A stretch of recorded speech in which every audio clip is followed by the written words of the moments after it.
Hey YouTube. So today we have a CRV here. It's a 2000 CRV all-wheel drive with a B20B8 engine. Today we're going to be doing a valve adjustment.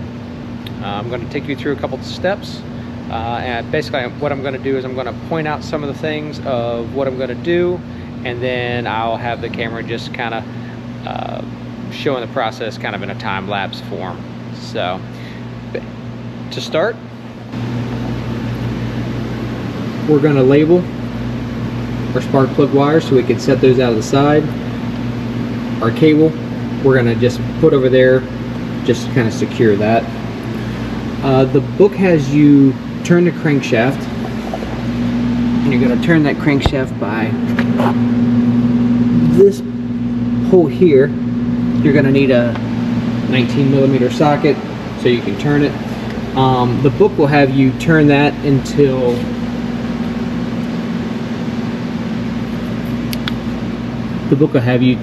until there's a line right there that lines up with the crankshaft, and then there's going to be two timing marks that say up on the valve cover.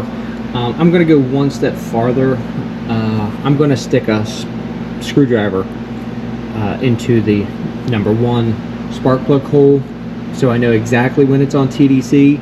And what this is going to do, it's going to make sure that that cylinder is actually on TDC, and I'm going to verify with the mark on the crankshaft, make sure the balancer hasn't spun. That also lets me know if my camshafts, the timing belt has skipped a tooth or anything's going on there. I just want to make sure I'm as positive as I can be that everything is in good timing order in order to check these valves. In order to do this valve adjustment, it has to be below 100 degrees Fahrenheit, and this has been sitting here for several hours now, and we're right at 76 degrees, 80 degrees, 73, so it's nice and cold. So we can now do our valve adjustment.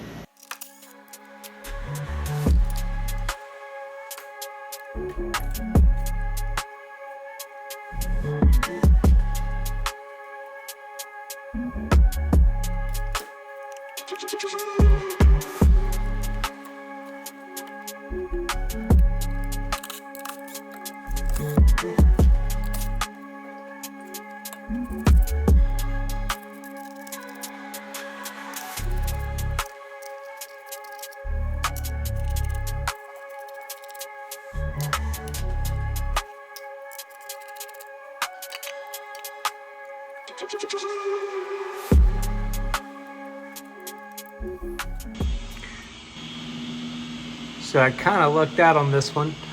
As it comes to rest, you can see on the cam sprockets says up.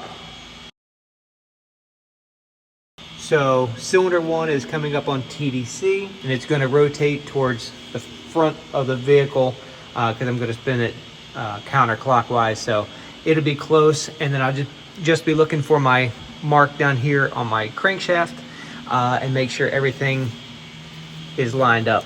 It's going to start coming up, and then it's going to get to the top and then start going down. You want it exactly when it stops moving.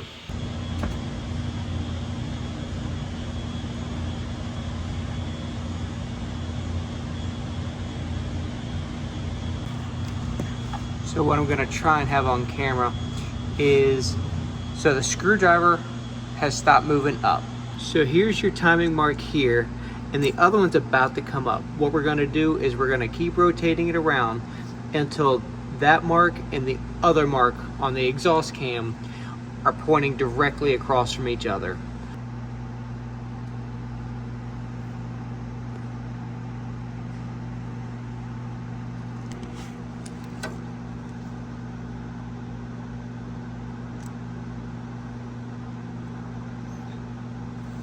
Perfect.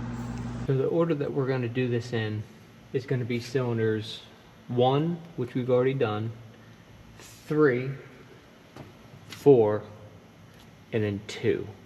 And in between, we're going to rotate the crankshaft 180 degrees in order to bring that next piston up on TDC.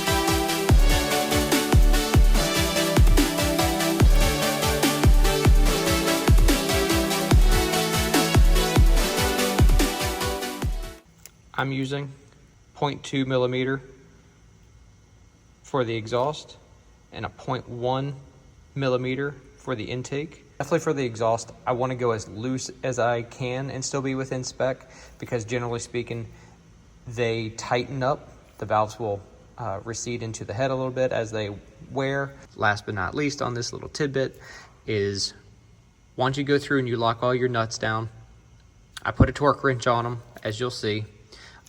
But always, always, always double check after you do your final torque to make sure your feeler gauge goes in, make sure the your spec hasn't changed.